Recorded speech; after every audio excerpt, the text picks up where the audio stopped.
Welcome to the Paranormal Pride. I'm your host, Denise Pridemore, and my husband, Ron. And tonight, I'm the producer, too. So if there are any complaints, call my boss and tell him. No, because I don't care.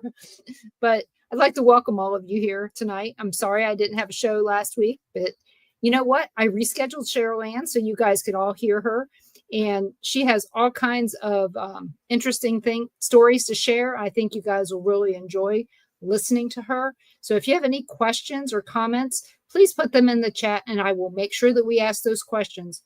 And also for all of you that have been asking about my nephew who has glioblastoma, he is doing well. We just got a report that he is doing really good. His tumors did reduce, and the benefit that they had for him in Virginia did really well. So thank you guys for all your prayers, but keep those prayers coming. He's got to go to Duke next week to get an update on what his, first off, his prognosis, and second, what his course of treatment is going to be going forward.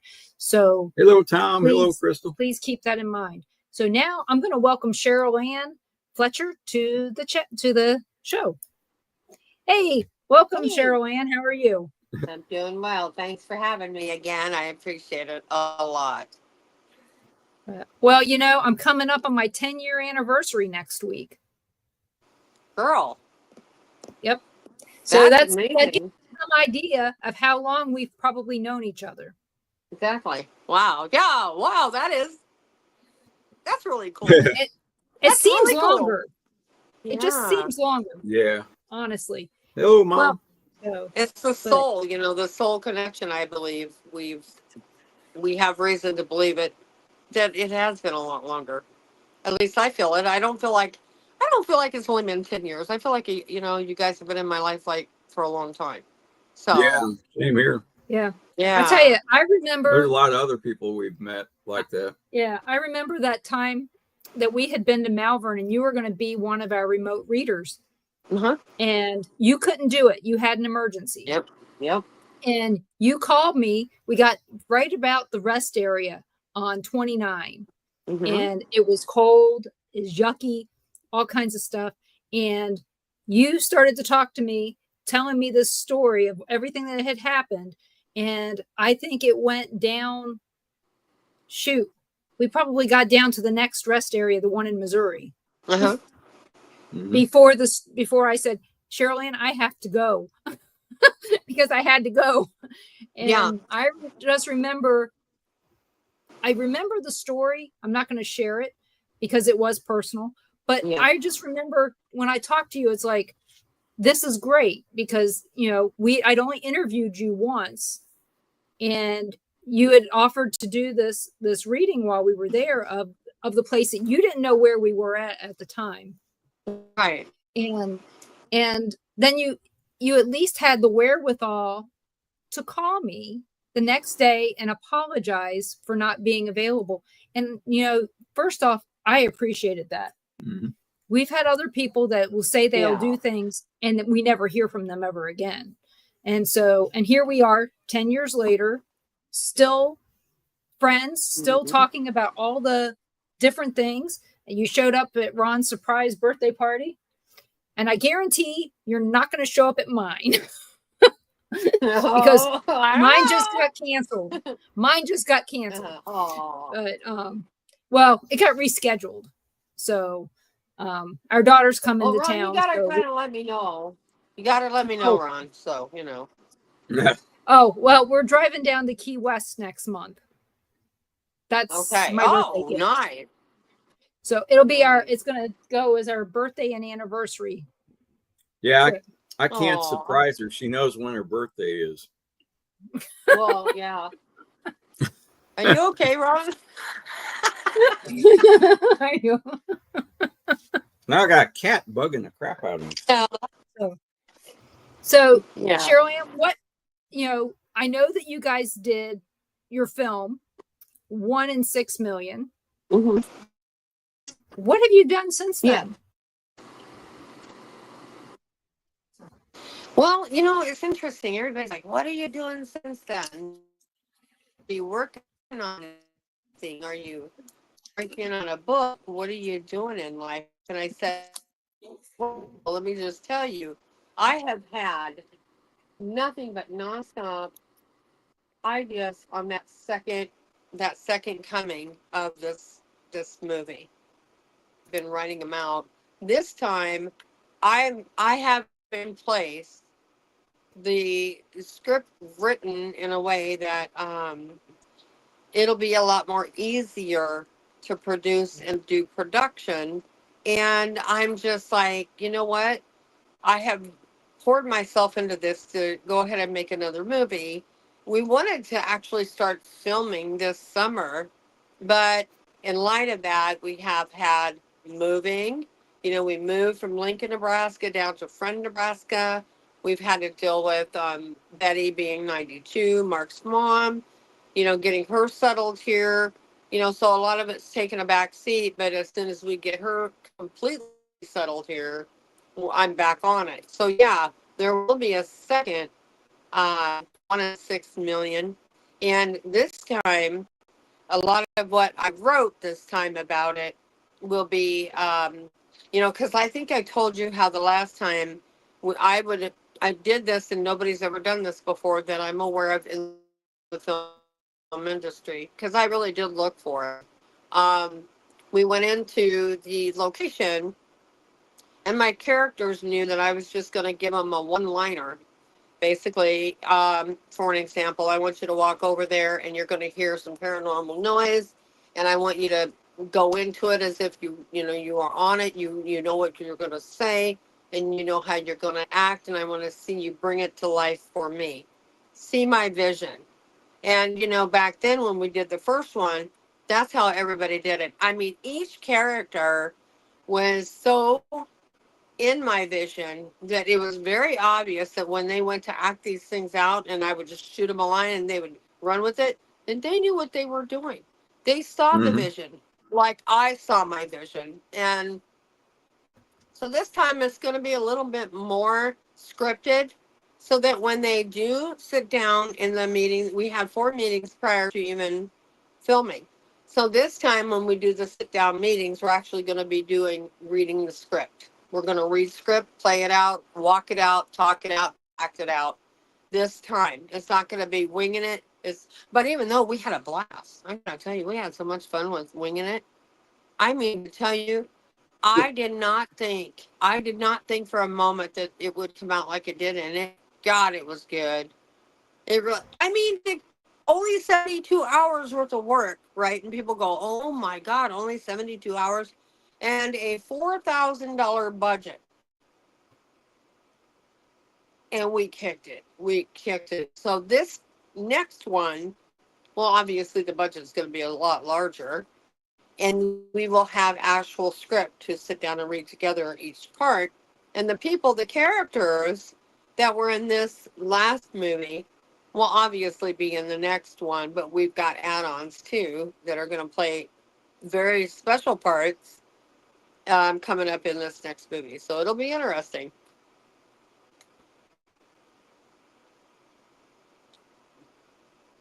Okay. So that sounds really interesting. And that means that you guys did yours on a budget less than what the Blair Witch Project did, and it was better. Yeah. How is that? I mean, we all know the Blair Witch Project was hooey. It was fake. There were people out there that thought it was real, and it was all a production. Only thing it did to me is give me a headache. That's all it did for me. Give me a headache. Yeah. So, the nice thing about this, though, is that when you get people together and you have business meetings before you actually do your thing, if I think a lot of it has to do with passion in being able to effectively communicate with other people, that they can feel your vibe and know your direction and have that same get up and go, because they know that what the pushing I did was that by taking it out and traveling with that movie and showing it in different locations, their faces were out in public on big screen. So people, I said, you know what? This next one around, I've already got 2 people who are going to push it in Hollywood for me. The next one. Well, that's good.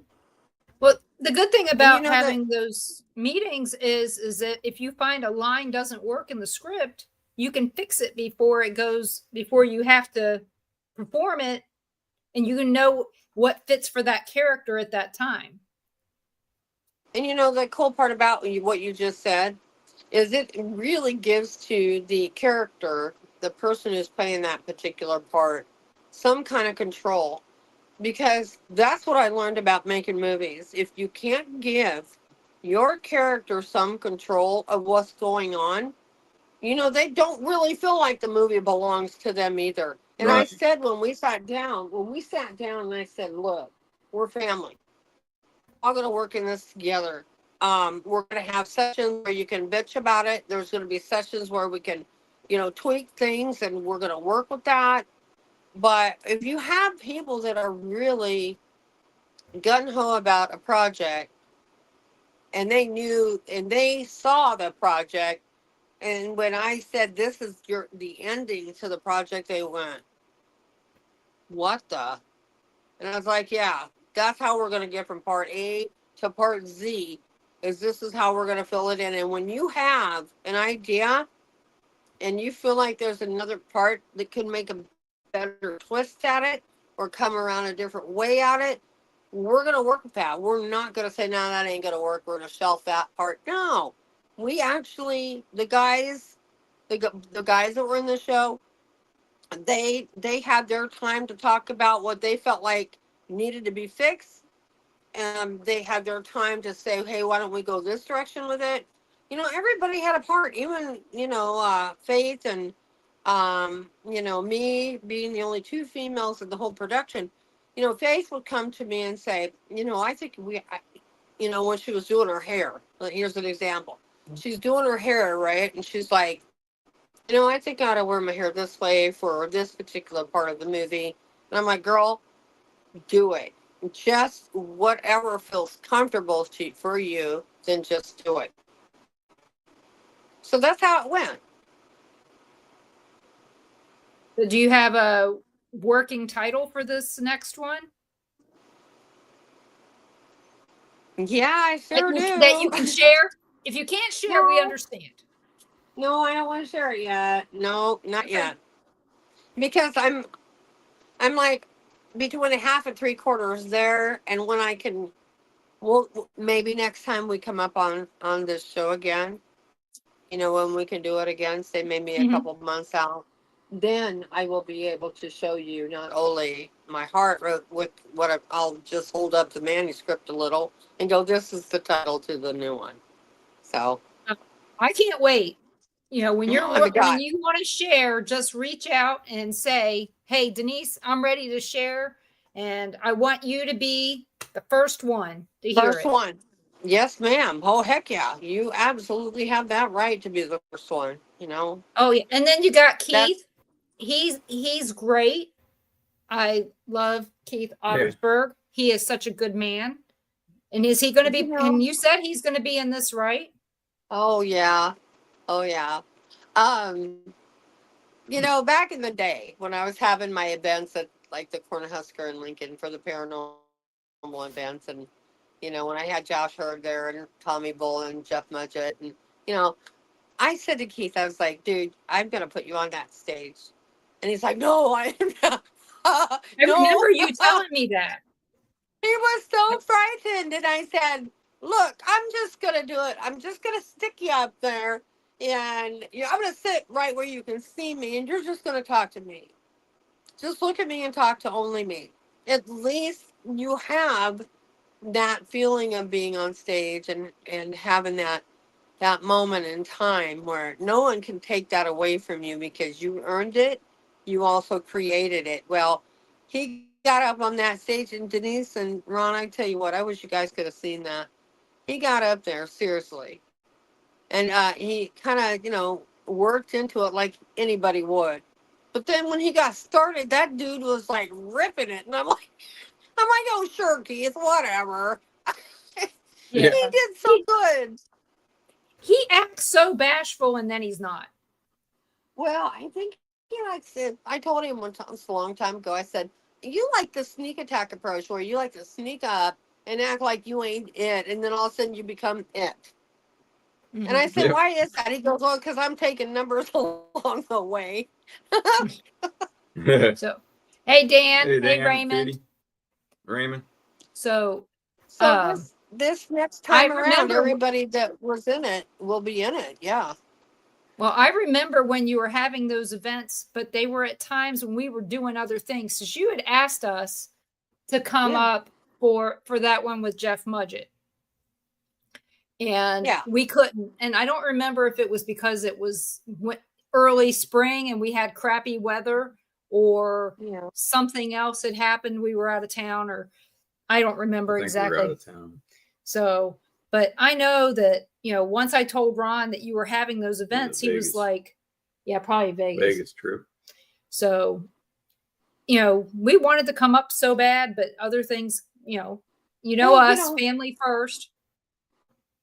We are all, well, not only that, we are all in that paranormal realm where, we plan these events and we plan to see people, we plan to investigate, we plan to do this, and, we just plan.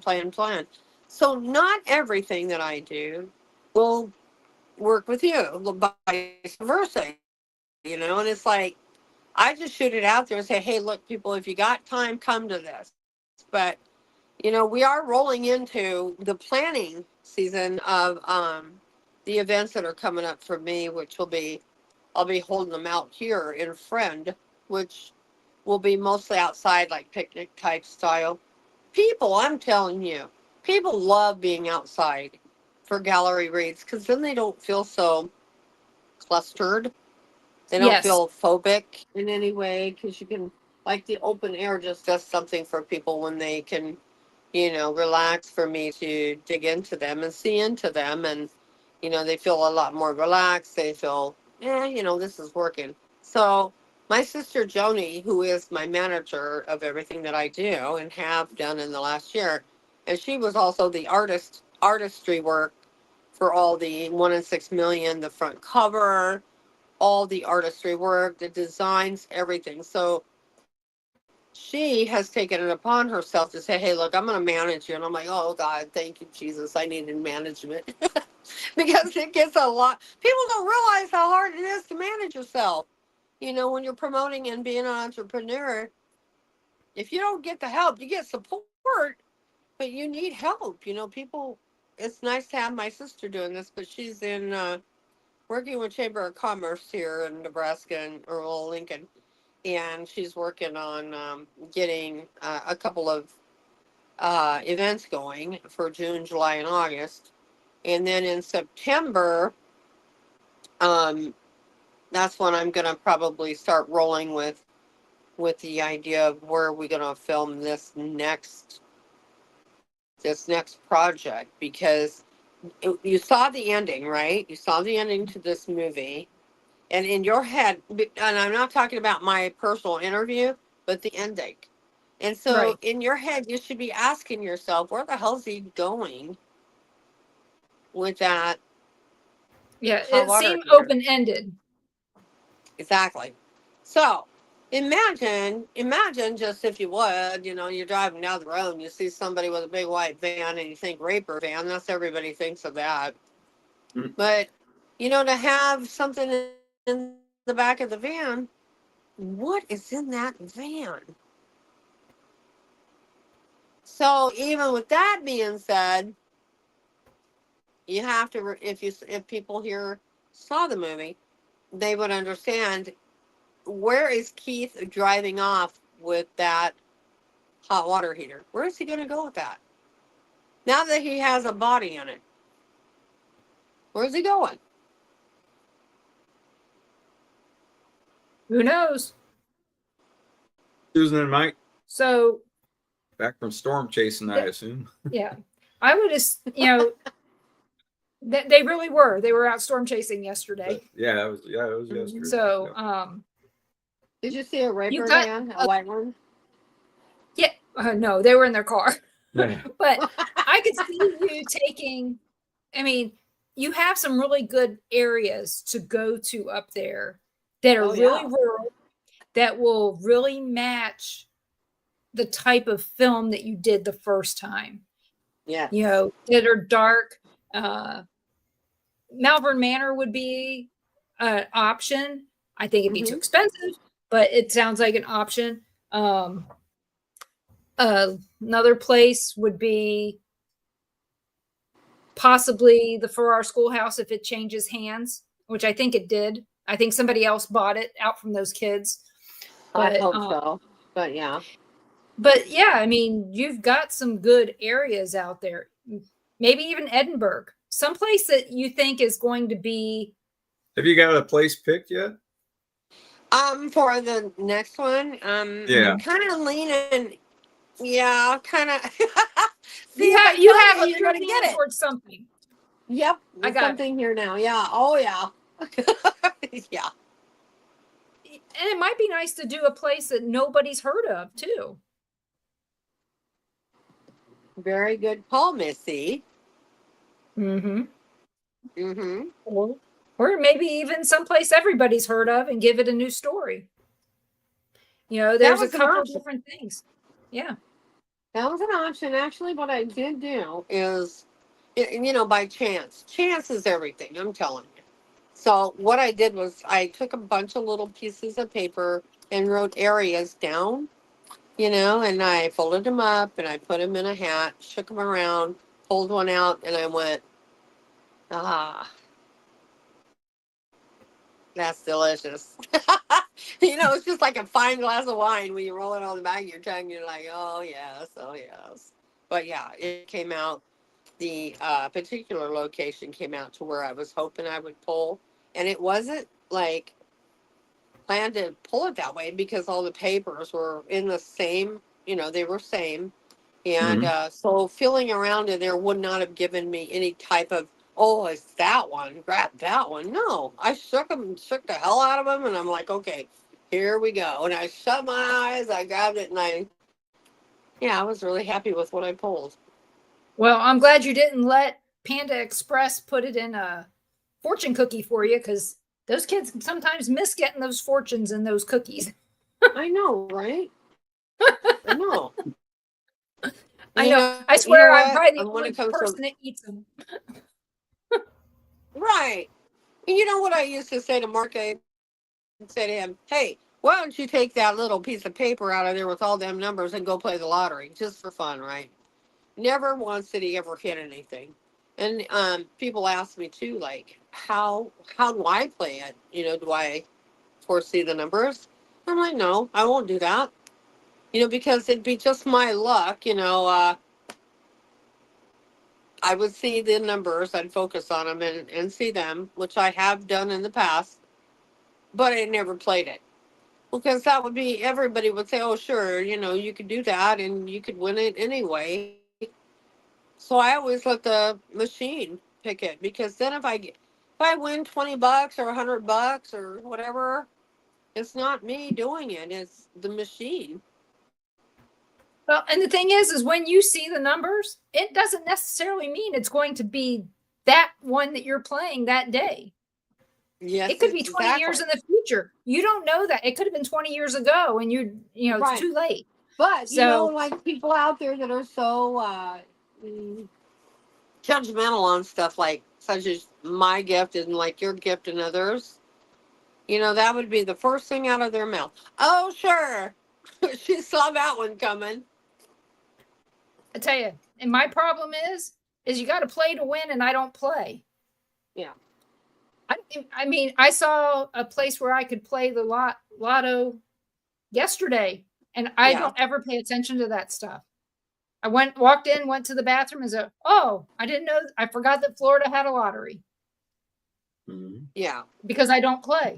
People have asked me before if I would give up the numbers, and I'm like, "Are you kidding? If I was gonna do that, I'd be down there with you."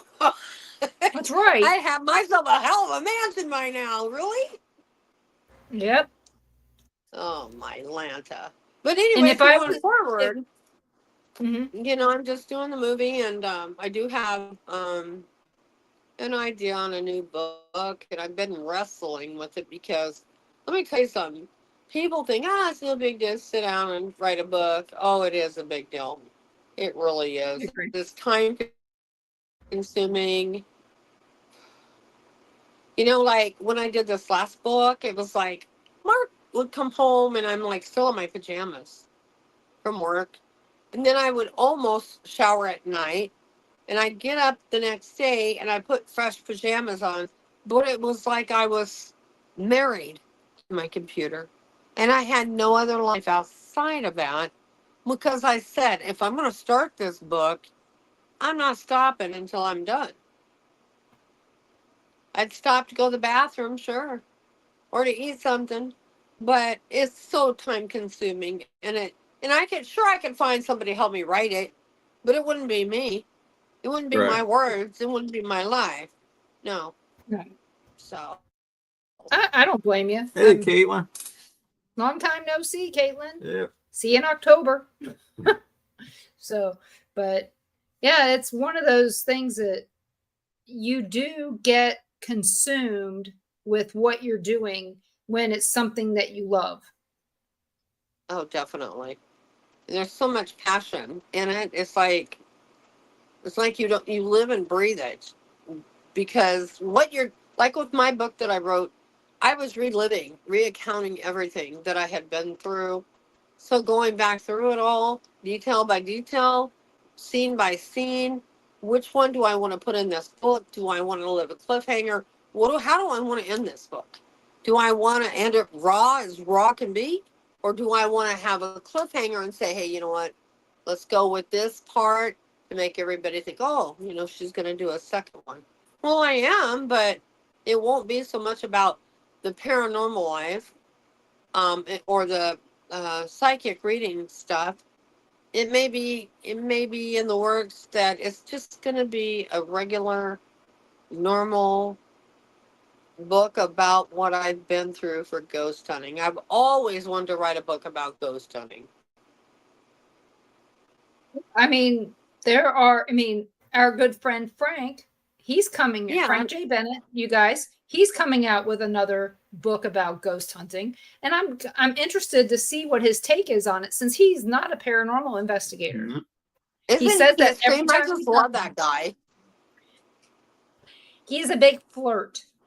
I'm going to say that. Yeah. He's a flirty flirt. I love him though. He was so nice to us when we were down there. I don't know how we would have gotten along if I had met him when we both lived in Baltimore. Yeah. Like I said, he's about 3 years older than me. So at that time, I'd have been like a 14-year-old and he'd have been an 18-year-old, maybe, 15, 18, something like that. Yeah, but he also said he was a lot different then. Yeah, he was a lot different then. Now. And well, I guess we all were. Yeah. I mean, I was a kid. So I think so, Ron. So I kind of wonder if we did ever, meet the same people, around that same time. I don't know. Because Baltimore's big, but it's not. I mean, it is very strange when I run into people and I start talking to them and find out that they lived in the same area I lived in. I mean, heck, I just talked to my cousin. He didn't know he knew he was my cousin. He never talked to me before. Was it last week? Yeah, last week. We found out, long story, but we were talking and I explained to him about the places that I'd been and found out that his mother that I never thought I'd met in a restaurant in Baltimore when I was probably 9 years old. She remembers meeting me when I was 9. Isn't that a scream? Oh my God. And I mean, it's just weird when you think about it in that fashion. Yeah. So wow. But yeah, I mean, and I'm friends with her on Facebook. Yeah. But she only knows that because she's seen the pictures of me when I was little, and that's how she remembered me. So I thought that was funny and strange at the same time. So Yeah. it's like we're all meant to meet the people we meet. One way Oh, or another, we're definitely. meant to meet them. Oh, So, definitely. And the old saying too is, somebody can come into your life and they can be there for so many different seasons of your life. And then out of nowhere, they just fall off. And, I believe wholeheartedly that people bring to us what we're meant to learn from them temporarily. It's not, it's like some people come and go and give us what we need and then they're out the door. And sometimes that really can hurt because all the support you've given, and all the support you've received, that to me, that should have never been a disconnect because in time that person's going to need that support again for some mhm. reason or another. So where are they at trying to find that support? It's like, hey, you know, uh, what happened with that? It just doesn't make any sense, but it is what it is. But Yeah, yeah. but I also believe that the people that we connect with, if we lose touch and we reconnect, Hmm. it's like no time has passed. Because that's like it Right. is with my other cousin, Tracy. Hmm. We saw her in Vegas and now we see her every year. We meet up Mm-hmm. down here, at the beach. She comes Yeah. from Arizona to the beach here, and we meet up for one day a year, and we have a great time. And Yeah. we move on from there. And I'd like to have that relationship with more of my family and more of my Definitely. friends. Because Definitely. like Rosalie, if she's listening, she came down, we visited with her, and it seemed like we had known her forever and ever, which I knew her well enough. But Hmm. once we went to her wedding, and now it's like we want to go see her. We not in Connecticut, but we want to go see her, uh, and hang out with her because it's we made that connection. And Yeah. we talk about all the time about if somebody gets close, if you get close, we want to try to see you if we can. And we will make the effort to do it. And we've done Well, it. yeah. We've driven down to Eureka Springs to Hmm. see Frank and Kat. Yep. They were both there at the same time. And so we went down to see them. And, we've driven to Birmingham, going through Birmingham to see Kat, Oklahoma Hmm. City. See Oklahoma your City sister. to see my sister, Hmm. which was 5 hours, so we'll do it. It's just a matter Oh, of, I hear hey, you. reach out. Yeah, reach out. Well, Tell us where same you're going to here. be. Oh, I Same know here. I you mean, drove if I all the had way to somebody, St. Louis. yeah. Well, same here. I mean, if anybody's within 5 hours from me, it's like, tell me because if I'm free and I'm not working on a project or if I'm not working on something, oh, sure, I'll take the time and go see somebody and meet them, especially people, on Facebook, like, hey, I've done that before and it worked out really good. Really Yeah. good. Well, we're an But I have to example of tell that. you, oh, yeah. But I have to tell you something really exciting. I've never done this in my life, and I'm so excited. Um, my friend Nancy Bossler here in Friend, she she's and such, and all of her friends, and I got a call from her the other night, and then text asking if I would like to join her at the downtown, one of our nicer restaurants here, and it's called the Poor House, but it's actually the San Carlos Room. And on May 5th, they're having a big to do, all the women dress up like you're going to the Kentucky Derby. So Oh, I Oh had to yeah. order a hat. I've got the dress, I've got the shoes, and Nancy and I are so excited to go. I mean, I've never done this. I went to the actual Kentucky Derby about 5 years ago, but mm-hmm. it's really super cool to get to kind of meet some people I haven't met in a while or seen in a while since I was living down here. Or, I mean, did an event down here like 5 years ago. And I said, back then, I said, to Mark, I said, you know what? We're going to live down here one day. He said, you think? And I said, oh, I know. So here we are. So, Yeah. The exciting thing about that's coming up, and that's kind of a cool thing. And then that thing I applied for Women in Power television show. And I was really, really fortunate to be able to meet and go through with the producers of this. And I really did interview with those people and the team, and I passed really good to up and coming Women in Power television show. Now, they're not going to make any decision on the 4 people that they selected for at least 6 months. And yes, I'm going to be going crazy wanting to know if I won or not, because that would be the next step. That's one of my bucket lists to do. So. Oh, I hope you do. I hope you get to do it. So, what does the thing is we don't want to know, you don't want to do anything for personal gain when it comes to your psychic ability, because then sometimes there's a trade-off of good and bad in that. Yeah. So, people think that, some of these TV shows that say that kind of stuff, like Charmed, people truly believe that if you use your ability for your own self, that you're going to end up being cursed as opposed to helped. Mm-hmm. Do you believe that? I believe it 100%. I had a weird experience many years ago where I was thinking, wow, there's so many things I could do for myself selfishly. And I had an opportunity to help somebody at that time.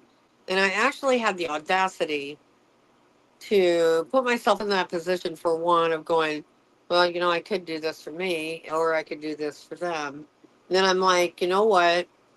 My gut told me, and it wasn't my abilities told me. There is a difference, by the way. Right. Yeah. I had that gut feeling that, I got this. Not easy. It didn't come to me easy. It wasn't like a serendipity moment where it was like, oh, hard to get, and it was easy and it worked out well. No, death is no joke. We all die, and I wasn't willing to re-die somehow to get it back. So it was just like, if I do this, and the question went through my mind, what if I lose it? It was given to me easily because I was trusted with it. So what if I screw up and then it goes away? And I'm like, you know what? I don't even want to play with that. So I said, forget it. I'm never going to do anything other than for the betterment of other people, because whatever's meant to come for me or come to me will be a blessing in disguise because I earned it. That's where I leave it. Well, there's always these ways to look at stuff. And the way I see it is, we can't undo what's been done. Right. We can only live with it or make it better. If we make it worse, then that's horrible. So you made the right decision at that point. So, but I don't know. If you were to change something from your past, what would you change? I know my answer. What would you change? If there was something in my past, what would I change?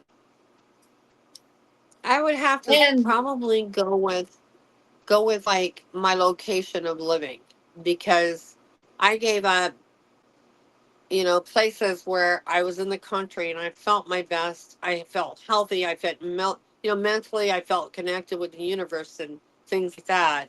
And so giving that up for another circumstance that I had to go with is what those are my regrets, is not staying grounded where I really wanted to be at those times in my life. Where one was Colorado, in the mountains where I lived. I lived in Fort Collins, Colorado. And then I lived also in Falcon Point in the Springs, Colorado Springs. I lived on a cliff in a really nice home. And darn it, I decided because of a relationship that went sour to go ahead and come back to Nebraska. But the good that came out of it is my son Robert moving back. So I had a child. I didn't think I'd ever have a child, and I did. And I know not only did you get a child, you got a lifelong relationship. Yes. A couple of them. Yes. Lifelong relationships, and also, people that have been here to support me all this time. People that really believe in what I do. That, I don't know so much to this day if I would have found that kind of support in Colorado. I think if I would have moved more to like the Nevada, California area, I might have had, a lot more followers, because of course over there you can dial up a psychic for $3.99. You know what I'm saying? Yeah. And wait, there's more. But and for $5 more, we can ship you the psychic to your house.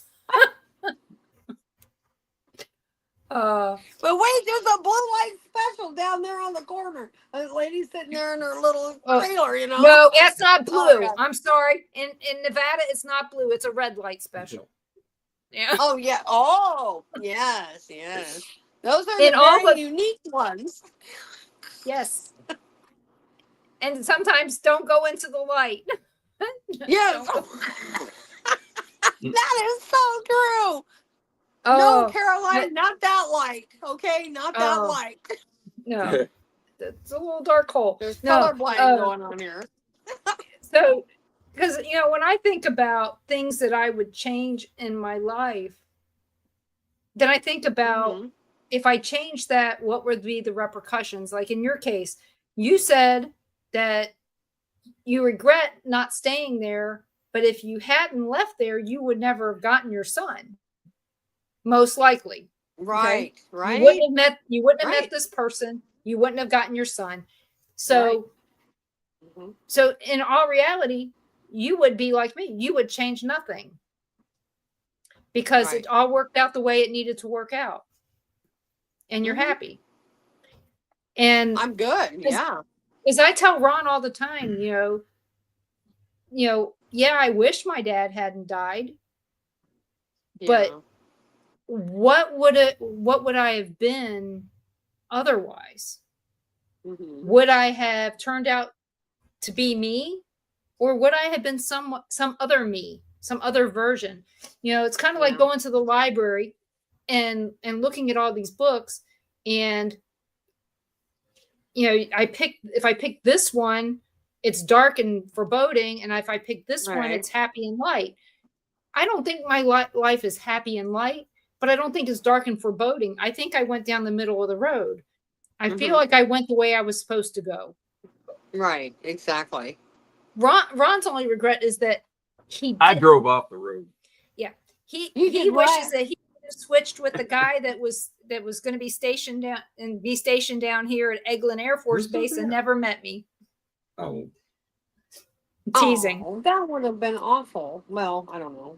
Well, the thing is that whole story that he shares with everybody happened, 4 months before you met me?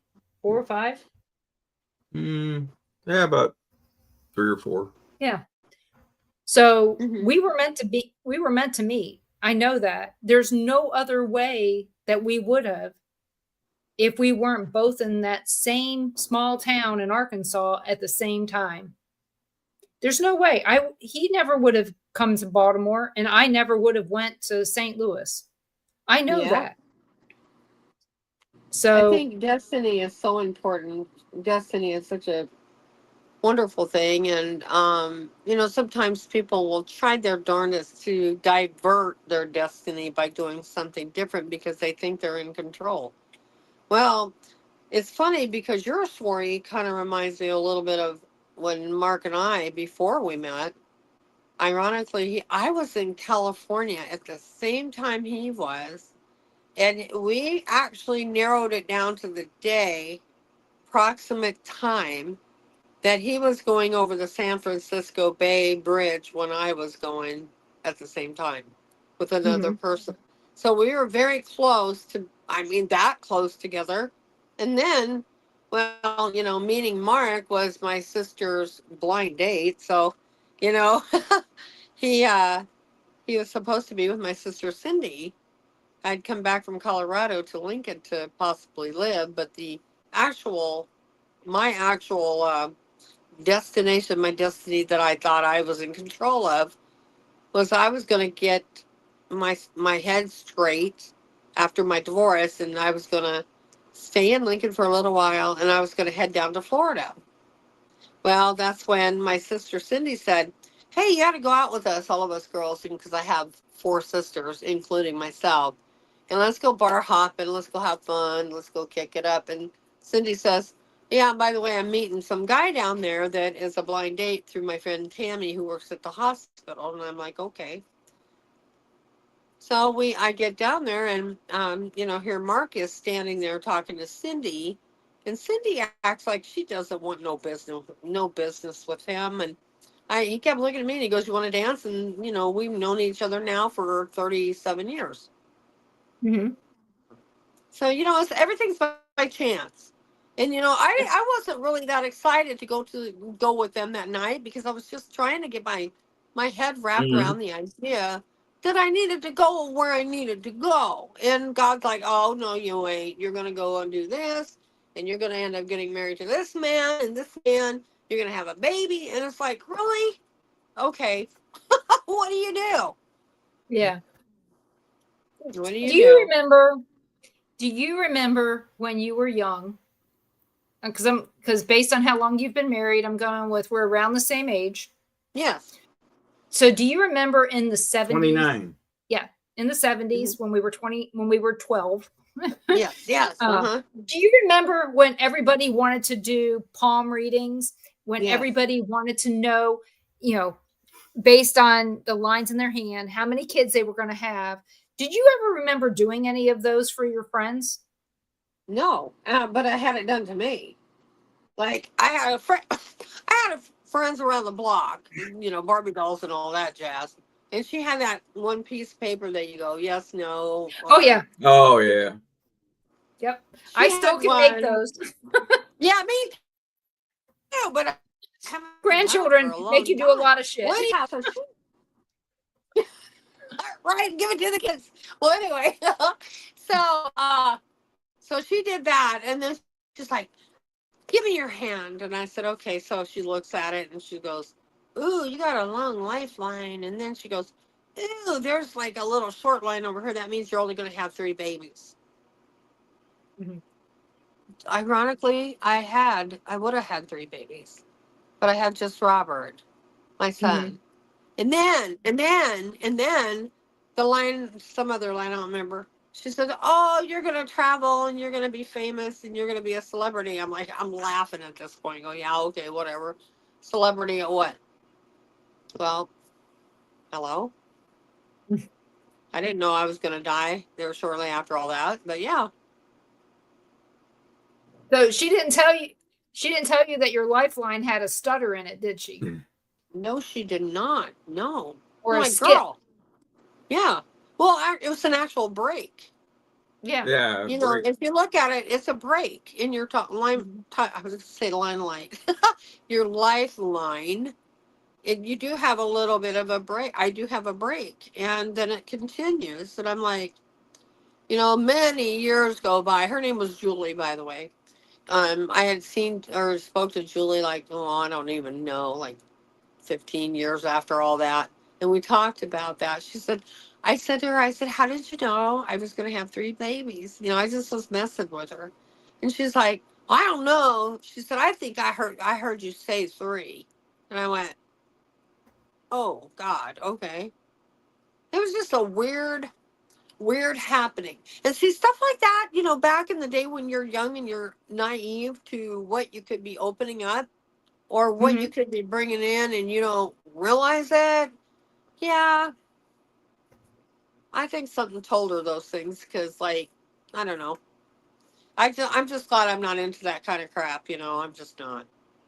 Did you ever do like a fake seance when you were younger?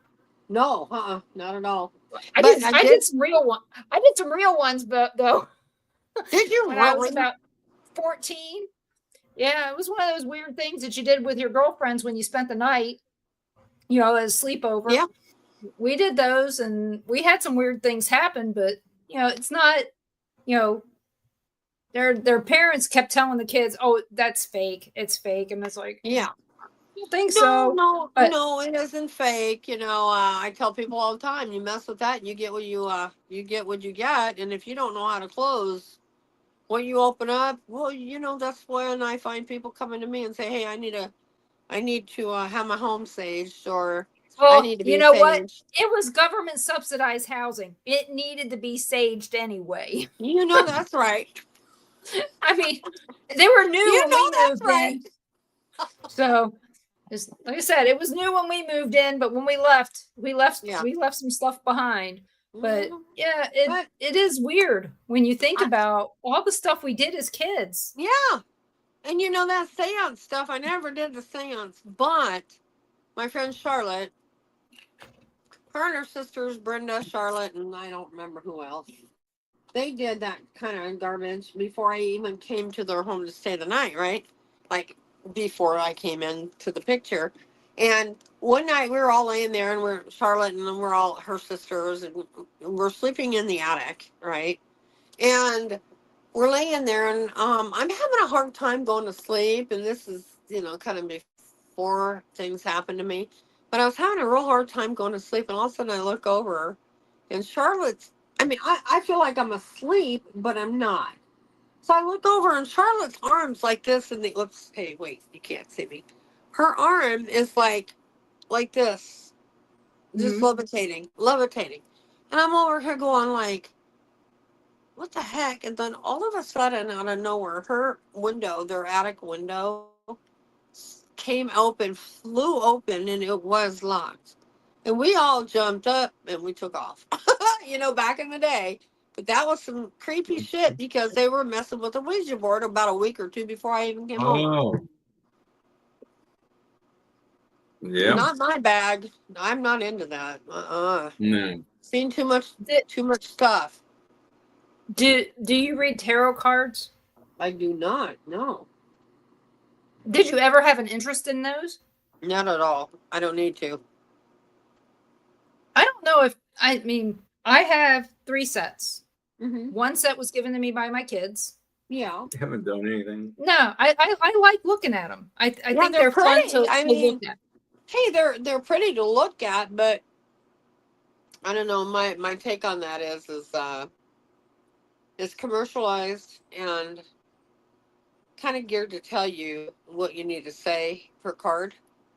I had a friend that had them, and I'm like, why does it tell you to interpret what is on there and tell people what, I know people that will look at them and they go, this is what it means to me. They go, yeah. I don't care what the little package says. The little book. You shouldn't have to read a book this thick to tell you what the 72 cards mean. Right. I mean, it's good to have some idea what they might mean, but Chuck Banks gave me a deck. He sent me a deck for a gift, and they're right here. They still look brand new because I've only opened them and looked at them. That was it. They're the Archangel Power Tarot cards. And like I said, here's a little book. I wasn't kidding about how thick that is. Yeah, it is. It really is. For these 72 cards, it's a book of, wow. Let's see, 183 pages. I just think, I think that there's a lot of beaual artwork in some of the tarot cards. Yeah. And I agree. I think that they would make beautiful artwork for your, for walls and stuff, as long as you know what they mean. As long as you know as accurate as the horoscope reading. Yeah, I mean, you can use dice. Right, you can use Ron, dice right. and get the same crap. I mean, when it comes right down to it, play Yahtzee. Yes. throw the Or dice, make, and if you get or make 5, that 6, little envelope. Make your Yeah. envelope. there you go. Yes, no, yes, no, or what's yes, funny? no, or Or maybe how so, or about whatever. Yeah, they're how about what's your favorite color? What's your favorite number? what was funny was Yeah. we were at Walmart with Leah in Easley. We were there, and she found an Yeah. 8-ball, and she goes, "Should I divorce Tyler?" And she shaked it up, and she goes, and it kept saying the Same answer. same answer every time. And I was like, anybody who gives any credibility to the magic 8-ball, you might as well be accepting that your fortune cookies are right every time and that they're not mass produced. Magic, That's right. That's exactly right. long story. I'm not going to tell her that. And you can't refund them, because they're real. Oh yeah. After the show, we're going to tell you a Nah. funny story, but we're not going to do it Okay. on here. Right But on. where can everybody find you? Well, by my phone number, and I don't mind putting it out there because I do have caller ID. So Okay. it's 402-217-6334, or they can go to Facebook, look me up, Cheryl Ann Fletcher, and they can just go that direction, or they can find me on what is it, Instagram, 1 in 6 million, Cheryl Ann at 1 in 6 million, or they can just holler at me on Facebook, message me. And if you can't find her in any of those ways, just reach out to me and I will tell you where to find her. I'll tell you where to go. It's my favorite job of every day is telling people where to go. Exactly. So, no doubt. Let's do that. So I would like to thank you so much for coming on, and I'd like to invite everyone to come back next Monday night at 7 p.m. Central when I have my 10-year anniversary show, and my guest is going to be Kat Hobson. She was my inspiration for starting these shows. I would have had my first guest on here, but he's no longer with us, so we're going to go with Kat. And so please make sure that you come next week, bring questions, and we'll get you answers. And, if you remember something from a certain show and you want to remind me about it, please do that. And so you can check us out here on the Paranormal Pride through any of the stations that we have listed above. And I'm going to tell you what they are. Things Network. Ron and I are part of Things Network of Florida. You can also check us out on Temple of Phoenix Rising Entertainment, the Bill of Rights Network that has been proudly hosting me for a long time. I can't even tell you how long now. And on the Denise Pridemore LinkedIn and the Paranormal Pride YouTube page. And tonight we were live on Rumble on Born TV. So check that out. You can also find us in replay on the Dark Realm Network on Roku and Amazon Prime. So check that. Amazon Fire, not Amazon Prime, Amazon Fire. And then you can check out all the other shows on the Bill of Rights Network and Dark Realm TV, Things Network, and Temple of Phoenix Rising Entertainment. And you are going to find something there that you're going to love. And join us Tuesday nights at 6 p.m. Central when Carl, Ron, and I interview fresh meat, whoever it is, whoever I can find, or if Carl can find, or Ron suggests. And if you guys have any suggestions, please send them to me. I will hunt them down and get them on here. And right now, tomorrow night, Ron and I won't be on the show. Carl, are you having one tomorrow night? No show tomorrow night at 6 p.m., but join us next Tuesday night at 6 p.m. for Paranormal Nation Radio, Not So Normal. See you guys and have a great night and take care. All right.